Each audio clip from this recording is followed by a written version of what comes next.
श्री सूक्त से संबंधित है।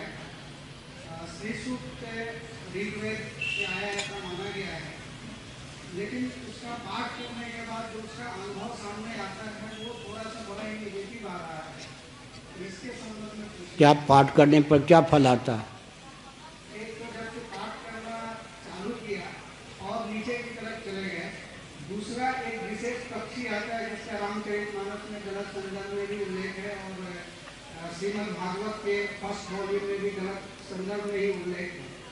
तो मैंने 3 मकान परिवर्तित किए, लेकिन फिर भी वो उसका आने का बैठिए ठीक है। श्री सूक्तम का दोष नहीं है, आपका दोष है। एक तो श्री सूक्तम वेद का अंश है, परिशिष्ट भाग है। बैठो जी। आप सुनिए, गीता प्रेस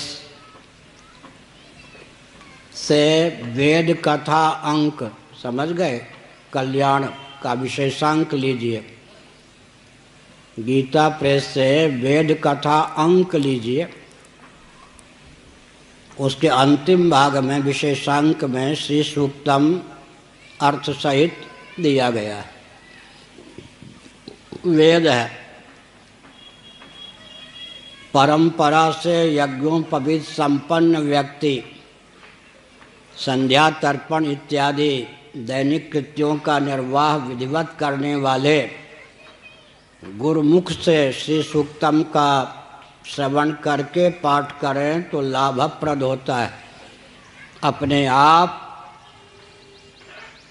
और अनधिकृत होकर के श्री सूक्तम का पाठ करने पर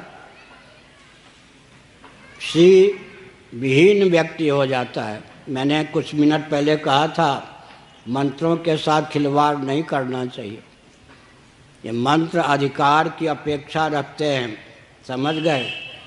जिसको लाइसेंस नहीं है वो रिवाल्वर और बंदूक लेकर घूमता रहे आज भी, तो क्या होगा? इसीलिए आपको विपरीत फल इसलिए मिला कि श्री सूक्तम वेद है, विधिवत समय पर जिनका यज्ञोपवीत हुआ, शिखा सूत्रादि की मर्यादा का यथासंभव पालन करते हैं, वे भी प्रामाणिक विद्वान ब्राह्मण के मुख से सुनकर अगर शिव सूक्तम का पाठ करते हैं तो धन की प्राप्ति होती है। अगर आपको धन ही चाहिए तो आदित्यस्य नमस्कारम ये कुर्वन्ति दिने दिने जन्मांतर सहस्रेषु दारिद्र्यम नोपजायते।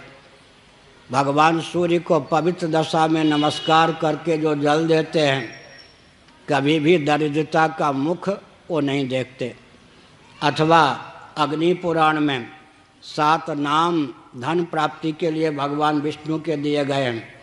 विष्णु पुराण में भी 2 पंक्तियों में श्रीधर इत्यादि भगवान के नाम धन की प्राप्ति के लिए दिए गए हैं। स्कंद पुराण में भी धन की प्राप्ति के लिए भगवान के नाम दिए गए हैं। सबसे अच्छा है आदित्याय नमः या आदित्य आदित्य आदित्य, अथवा विष्णु सहस्रनाम में तो 1.5 पंक्ति में 8-10 नाम भगवान श्रीधर श्रीकर ये सब भगवान विष्णु के हैं। किसी ब्राह्मण से सुनकर उसका पाठ कीजिए तो श्री सूक्तम के पाठ से जो बिगड़ गया है उस बिगड़ा हुआ पर पानी फिर जाएगा, आपको धन खूब मिलेगा। बस।